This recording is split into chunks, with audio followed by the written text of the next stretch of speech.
Brian Jagger and his team were heading to a big film festival when COVID-19 broke out.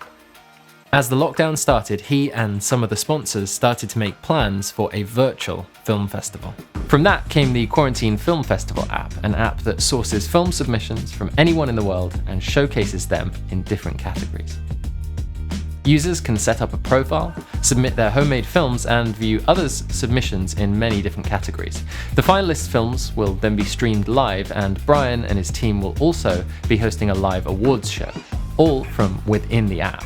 So, the initial version, because I'd been playing with Glide for a little bit, only took me probably about 2 or 3 days of kind of side time to build upon it.